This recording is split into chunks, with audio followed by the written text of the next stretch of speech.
নমস্কার, দীপালিস কিচেনের পক্ষ থেকে সবাইকে শুভেচ্ছা জানাই।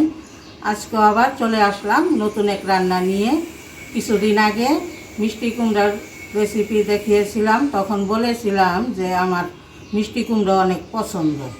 এই কথা শোনার পরে আমার ঘরে মিষ্টি কুমড়ো দিয়ে ভরে গেছে। একদম গৃহস্থের ক্ষেত থেকে তুলে আনা পাকা মিষ্টি কুমড়ো।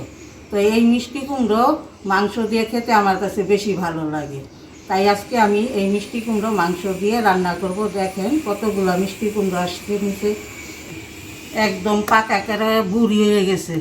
এই দুইটা বাপের বাড়ি থেকে আসছে, আর এটা বিয়াই বাড়ির। বিয়াই তো আগে কয়েকবার দিয়েছে, আবারও পাঠাই দিছে। তো এখন আজকে এখান থেকে একটা এই মিষ্টি কুমড়াটা নিব। এটা দিয়ে আমি এই মুরগির মাংস নিয়েছি, এই মুরগি দিয়ে রান্না করব। এই মুরগির মাংস দিয়ে বা যে কোনো মাংস দিয়ে এই মিষ্টি কুমড়ো, পাকা মিষ্টি কুমড়ো আমার কাছে খুবই ভালো লাগে। আপনাদের কেমন লাগে কমেন্টস করে জানাবেন। আর এটা দেখি ভিতরটা কেমন। উপর দিয়ে তো অনেক সুন্দর, ভিতরে কেমন দেখি। দেখেন, ওরে বাবা কি সুন্দর। একটু চিমটি দিয়ে চাইখা দেখি তো মিষ্টি হবে নাকি।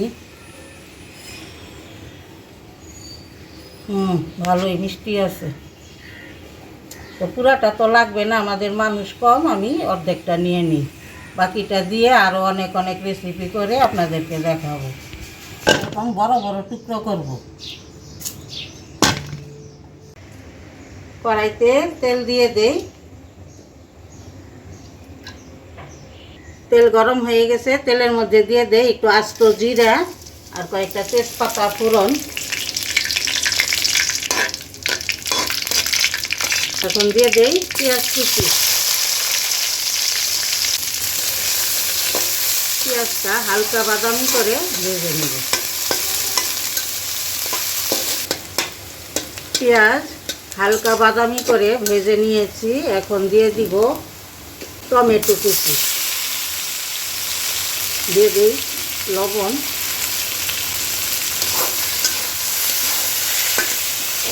টমেটোটা পেঁয়াজের সাথে একটু ভেজে নিব, কাঁচা গন্ধ চলে যাওয়া পর্যন্ত।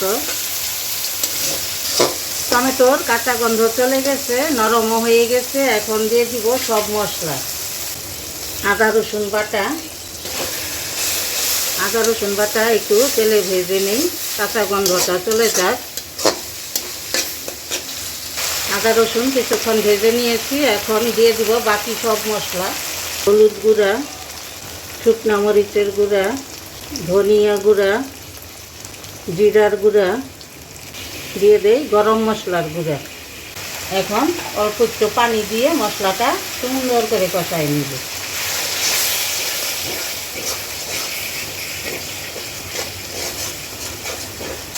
মশলা একদম ভালো করে কষাই নিয়েছি। যে কোনো তরকারি রান্না করার সময় যদি মশলা কষানোটা ঠিক মতো হয়, তাহলে ওই তরকারির স্বাদ হবেই হবে। এখন দিয়ে দিব ধুয়ে রাখা মাংস।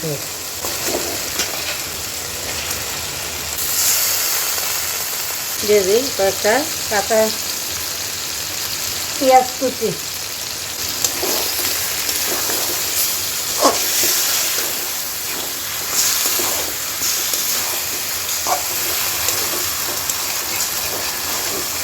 যেহেতু এটা লেয়ার মুরগি, কষাইতে একটু সময় লাগবে। তো এখন ঢেকে দেই, ঢাকনা খুলে বারবারে নাড়া দিব, আবার ঢেকে দিব। এভাবে একেবারে মাংস সিদ্ধ হওয়া পর্যন্ত কষাই নিব।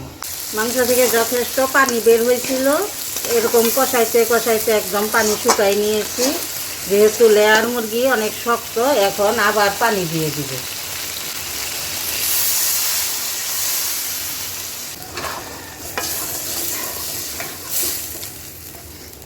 এখন ঢেকে দেই, আস্তে আস্তে সিদ্ধ হইতে থাকে। মাংস পানি দিয়ে ভালো করে কষাই নিয়েছি, সিদ্ধ হয়ে গেছে। এখন দিয়ে দিব কেটে রাখা কুমড়া। দিয়ে দিই কুমড়োর তরকারিতে দিয়ে দিব একটু চিনি। কুমড়োর তরকারিতে চিনি দিলে স্বাদটা আরও বেড়ে যায়। এখন মাংসের সাথে কুমড়ো আবার ভালো করে কষাই নিই।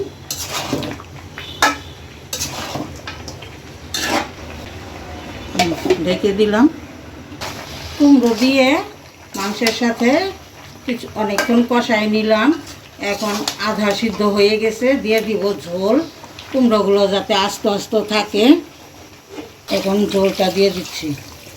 তরকারিটা একদম ঝোল হবে।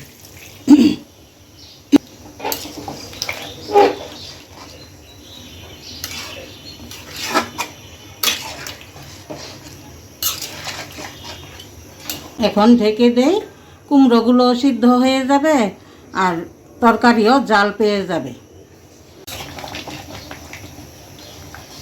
তরকারি প্রায় হয়ে আসছে। এখন উপর দিয়ে দিয়ে দিব কয়েকটা কাঁচামরিচ।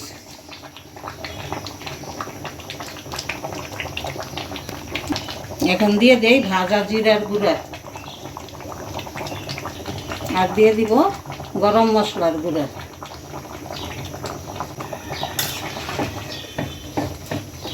এখন একটু নাড়াচাড়া করে দিলাম। 1 মিনিটের মতো চুলার উপরে রেখে চুলা বন্ধ করে দিল। তরকারি হয়ে গেছে, চুলা বন্ধ করে দিয়েছি। আমার পছন্দের তরকারি তো, একেবারে আমার মনের মতো একটা তরকারি হয়েছে। আপনাদের কেমন লাগলো আমার রান্না কমেন্টস করে বলবেন। তো আজকের মতো আমি এখানেই আমার ভিডিও শেষ করছি। সবাইকে ধন্যবাদ।